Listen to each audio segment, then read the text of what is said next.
The stallion's hooves struck the wooden fence with enough force to splinter oak. Elowyn Thorne didn't flinch. She stood at the edge of the paddock, her worn traveling cloak soaked through from the morning mist, watching the massive black horse rear and scream at the sky. His coat was the color of a moonless night, his mane wild and tangled. Foam flecked his mouth. His eyes rolled with fury, and beneath that fury, something she recognized instantly: fear. 3 men lay in the mud outside the enclosure, groaning. One clutched his arm at an angle that meant weeks of healing. Another had blood streaming from his temple. "Get the physician," someone shouted, "and fetch the Duke. Tell him Stormbreaker's done it again." Elowyn pressed her fingers against the rough fence post. The horse paced the far end of the paddock, muscles coiled, ears flat against his skull. He was magnificent.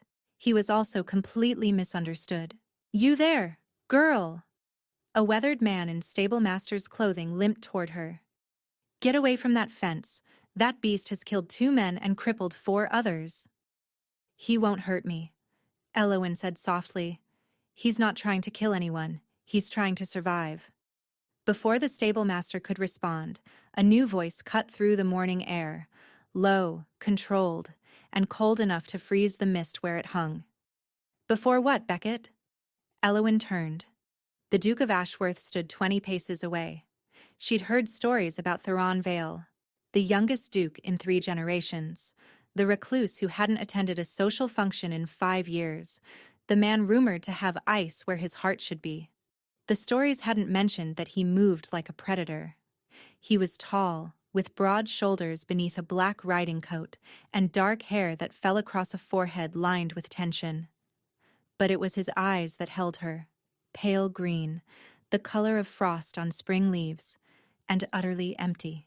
"Who is this?" he asked Beckett. "Vagrant, Your Grace.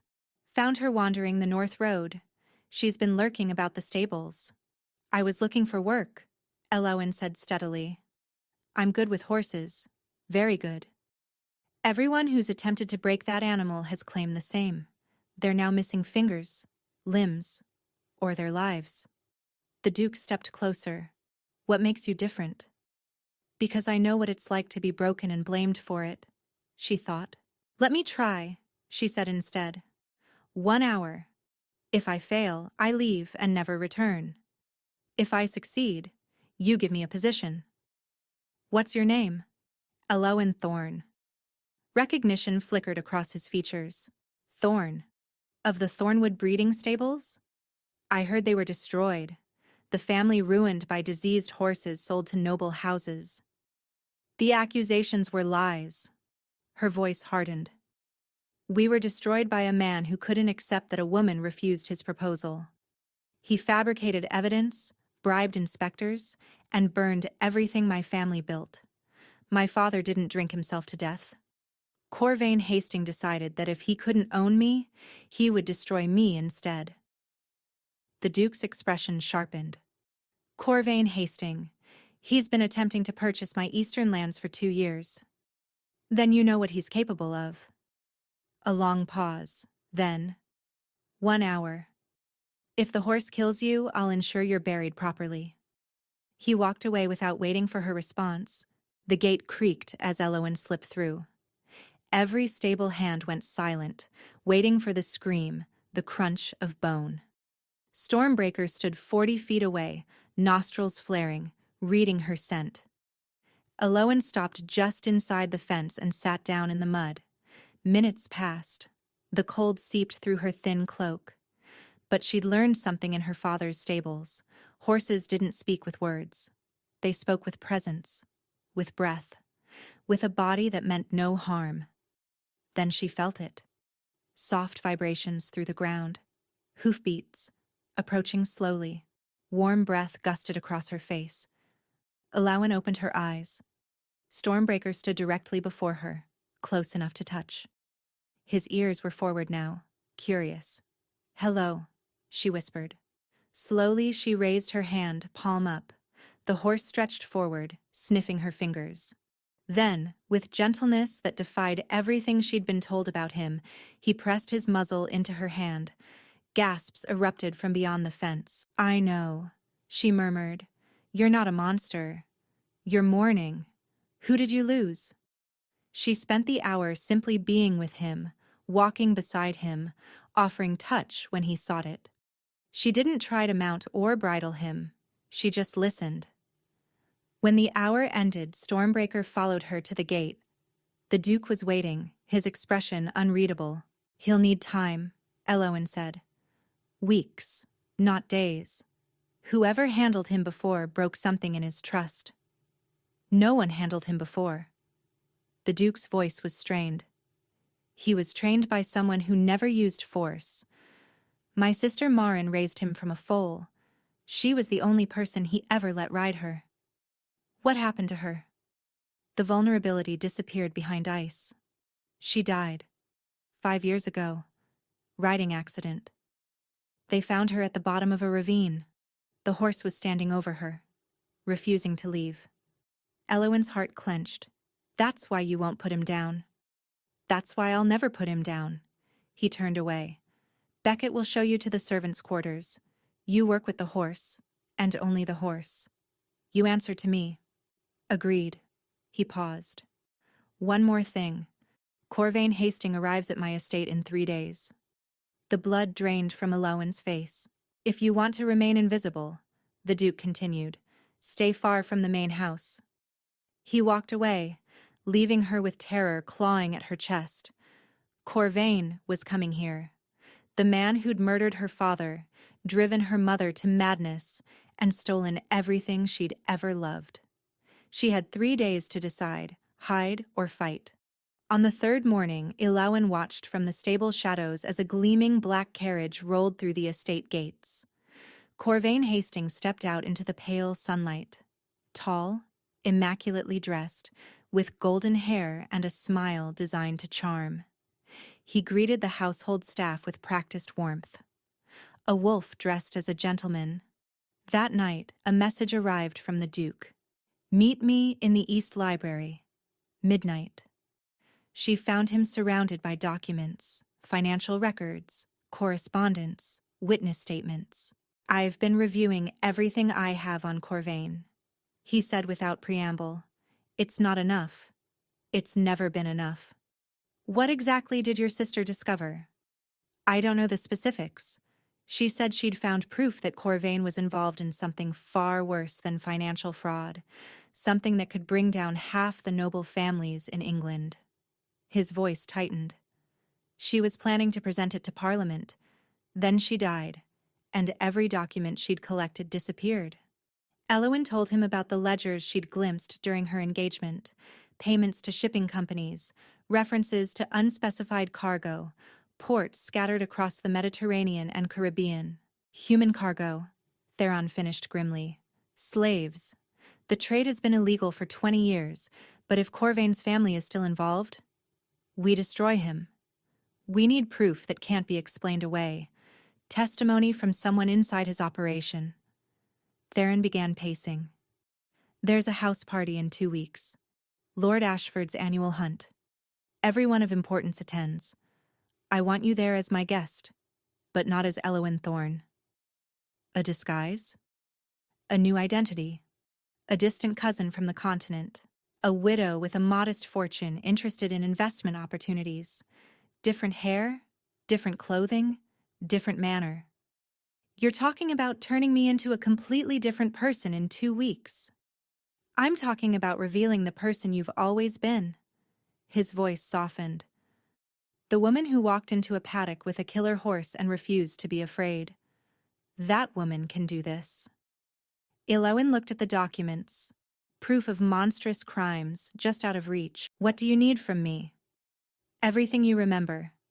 Every conversation, every document, every person Corvain met with. We'll reconstruct his crimes piece by piece." His jaw tightened.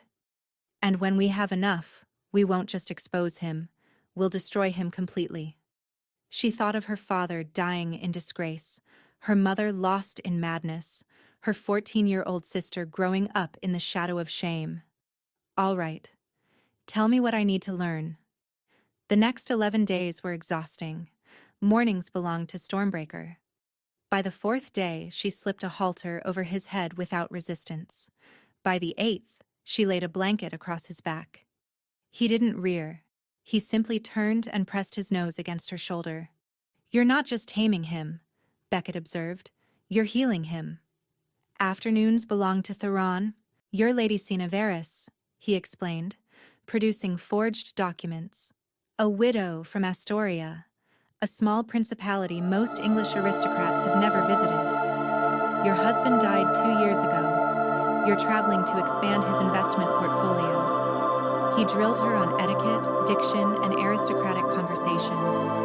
They built her identity piece by piece. Husband's name, family history, opinions on art, music, politics. "Corvain will seek you out," Theron warned. "A wealthy widow is exactly the target he prefers. Let him pursue you. Make him believe he's in control. And when his guard is down, we'll find what we need." The night before departure, Eowyn visited Stormbreaker one final time. "I'll be gone for a few days," she whispered, wrapping her arms around his neck. "But I'll come back, I promise." Tomorrow she would become Lady Sina Varys. Tomorrow she would walk into a room full of wolves. Ashford Hall rose from manicured parkland like something from a fairy tale. 40 guests had assembled for Lord Ashford's annual hunt. Eowyn barely recognized herself. Hair restyled, face subtly painted, wrapped in sapphire silk that proclaimed wealth and status. When they were announced, Corvain's attention found her immediately. He approached with that familiar, charming smile. "Lady Varys, I don't believe we've been introduced." Her skin crawled as he kissed her gloved hand. "Lord Hastings, a pleasure." "The pleasure is entirely mine. Astoria, you said? I've done some business there. Shipping, primarily." "Liar," she thought. "You've never been there." He was attentive throughout dinner, asking about her journey, her late husband's interests, offering investment guidance.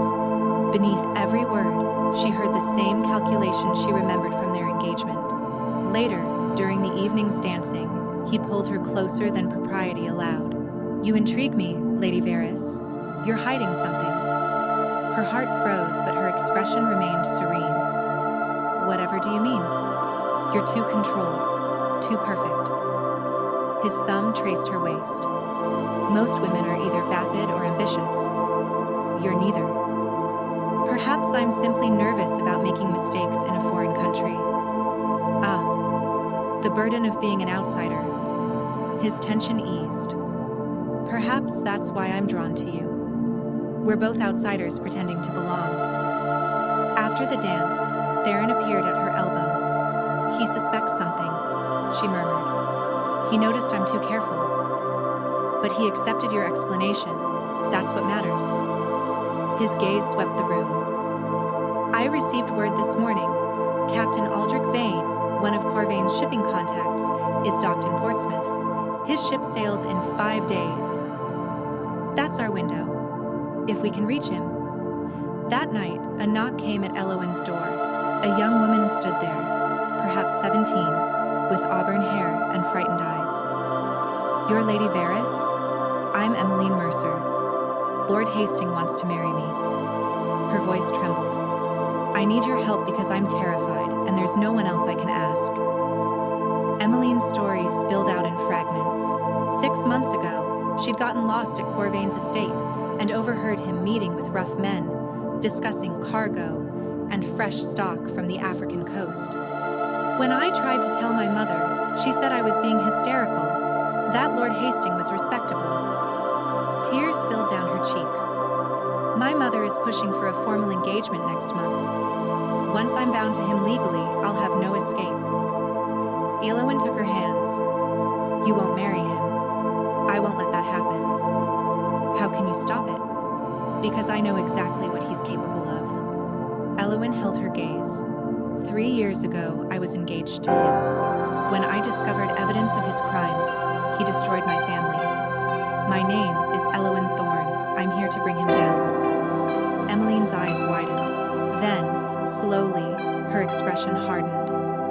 I want to help. She described everything she'd observed. Captains who visited Corvain's estate, a locked basement room, servants were forbidden to enter, documents she'd glimpsed before Corvain caught her looking. There was one captain he seemed particularly close to, Emmeline recalled. Aldrich Vane. Elowyn's pulse quickened. The same Captain Theron had mentioned. When Theron heard Emmeline's account, his expression turned to stone. He's using his estate as a transfer point, moving people through the property before shipping them to the colonies. He turned to Elowyn. We need to move faster. Whatever evidence we can gather, we're running out of time. Then we leave tonight. We ride for Portsmouth and find Captain Vane. And if Corvain follows, then we deal with him on the road. That night, while the household slept, 3 horses disappeared into darkness, carrying a duke, a refugee, and a girl who refused to be sold to a monster. They reached Portsmouth on the 3rd day. Captain Vane's ship, the Crimson Fortune, was moored at the eastern dock, a sleek vessel with lines suggesting she could outrun naval ships if necessary. Vane received them in his cabin, surrounded by maps and cheap whiskey. "The Duke of Ashworth," he said, not bothering to rise. "I've been wondering when you'd come calling." His gaze slid to Elowyn, and the Thorn girl who was supposed to be dead. Her blood ran cold. "Did you think Corvain wouldn't send word?" Vane laughed. "The moment you left that house party, he knew. He's got eyes everywhere." "Then why are we still alive?" Theron demanded. "Because I'm tired." Vane's voice flattened. "I've been moving cargo for Corvain for 15 years. Men, women, children, packed into holds like livestock. I told myself it was just business. What changed? Last voyage, there was a woman with a newborn baby. The baby died on the 3rd day. The mother held that dead child for 4 more days, singing lullabies to a corpse." He drained his glass. "I can't do it anymore." "Then help us," Elowyn said. "Testify against Corvain." "You think it's that simple? He's got half the magistrates in his pocket. And if you don't testify, you'll spend the rest of your life hearing that woman's lullabies." Elowyn stepped forward. "We already have testimony from multiple witnesses. All we need is someone inside the operation." Vane studied her. "You've got fire in you. Corvain was a fool to try and break you." He crossed to a locked chest, withdrawing a thick leather folder. "Manifests. Every voyage I've made for Corvain. Names of ships, ports, contacts, payments. Enough to hang him 10 times over." Theron scanned the contents, hope dawning on his face. "This is everything." "Not quite." Vane's voice dropped. "There's something you should know. 5 years ago, a young woman came asking questions. Daughter of a duke. I turned her away and told Corvain she'd been sniffing around." Theron went rigid. "Marin." "When I heard about the accident," Vane couldn't meet his eyes. "I was a coward. Kill me if you want. But those documents die with me, and Corvain walks free."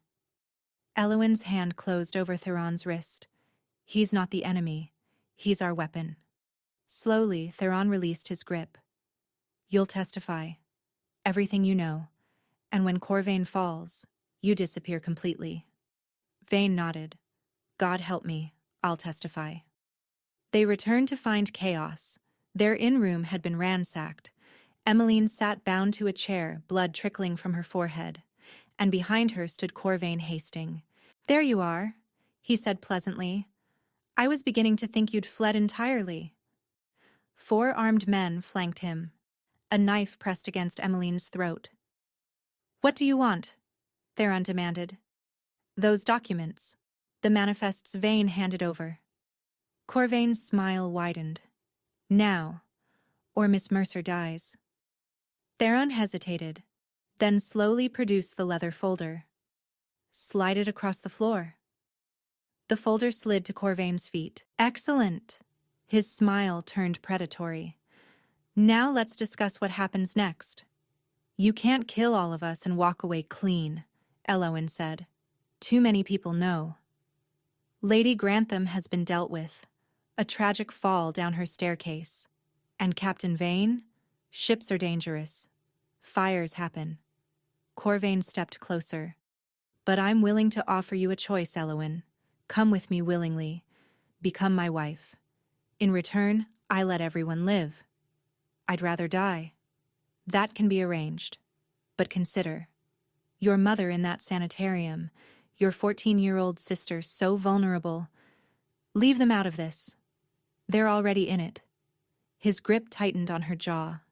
Last chance. Then, from the doorway, a new voice spoke. I wouldn't be so certain of your position, Lord Hastings. Captain Vane stood in the entrance, flanked by armed sailors. Beside him stood a stern woman with the bearing of command. Magistrate Isolde Prynne, Vane said. She's been investigating you for 2 years. All she needed was proof. Corvain's face went white. This is impossible. A warrant for your arrest, the magistrate announced, signed by the Lord Chancellor himself. The evidence Captain Vane provided, combined with testimony from survivors, is more than sufficient. Survivors? What survivors? The woman with the dead baby. She lived. She talked. And she wasn't the only one. Within minutes, Corvain was bound and dragged away, his empire crumbling around him. Elowen sank into a chair, legs trembling. Theron was beside her instantly, hands cupping her face. You're safe. We did it. Together, she whispered. Like we promised. The trial of Corvain Hastings lasted 3 weeks. It was the scandal of the decade, a titled lord exposed as a slave trader, a murderer, a man who'd built his fortune on human misery. Elowen testified on the 7th day, wearing a simple gray dress. No disguise now. Just herself. She told them everything. The ledgers, the confrontation, the carriage ride into the forest, Corvain's face as he left her in the snow to die. She told them about the women packed into ships like cargo, their lives valued only in currency. When she finished, the courtroom was silent. Emmeline testified next, then Captain Vane, then survivor after survivor who'd hidden for years, finally brave enough to speak. The jury deliberated for less than 2 hours. Guilty on all counts. Death by hanging. As Corvain was led away, he paused beside Elowen. You think you've won, he whispered, but you've made yourself a target for everyone connected to me. Let them try, she replied. I've already survived the worst you could do. The restoration of the Thorne family name took 6 months. Theron hired investigators who proved the accusations against Elowen's father had been fabricated, bribed inspectors, falsified reports, witnesses paid to lie. The day the exoneration was announced, Elowen visited her mother's sanitarium. She found her in the garden, staring at nothing, a hollow shell of the woman who'd once filled their home with music. Mother, I don't know if you can hear me, but we won. Father's name is clear. Tears spilled down her cheeks. Corvain is going to hang. He'll never hurt anyone again. Silence. And I found someone. Someone good. She pressed her mother's hand to her cheek. I wish you could see that I'm happy. For a moment she could have sworn her mother's fingers tightened around hers. Just enough. Her sister Seren arrived at Ravenfield Manor a week later, thin, wary, eyes holding too much knowledge for 14 years. Is it true? Seren asked. About Lord Hastings? About father? All of it. For the first time in years, Seren began to cry. Deep, shuddering sobs releasing grief she'd carried since their world collapsed. Elowen held her through all of it. That night, Theron found her in the library. There's something I've been wanting to ask. He produced a small box containing a ring, a simple gold band set with a single sapphire. It was Marin's. She said I should give it to someone who deserved it. He met her eyes. I'm not asking because of strategy. I'm asking because I love you. Because you walked into my life covered in mud and defiance and made me feel something I thought I'd lost forever. I'm not who I was before. she whispered. I'm scarred, broken. So am I. We can heal together, if you'll have me. Yes, she said. I'll have you. He slid the ring onto her finger and kissed her, not gently, but with all the passion they'd been holding back. I love you, she said. I love you too, now and always. 1 year later, Ravenfield Manor had been transformed. The East Wing housed the Thornwood Foundation, a sanctuary for women who'd survived trafficking and abuse. Emmeline Mercer served as director. The stables had expanded too. Elowen had used her restored fortune to rebuild her father's breeding program. And in the paddock where it all began, Stormbreaker stood watching the sunrise, his eyes finally at peace. Elowen walked through the morning mist, an apple in hand. The stallion whickered softly, pressing his nose into her palm. We made it, she whispered. Both of us. Theron approached, their 3-month-old daughter cradled in his arms. Little Marenne, named for the sister who'd died fighting the same battle they'd won, slept peacefully against his chest. Your wife is spoiling that horse again, he said. He deserves it.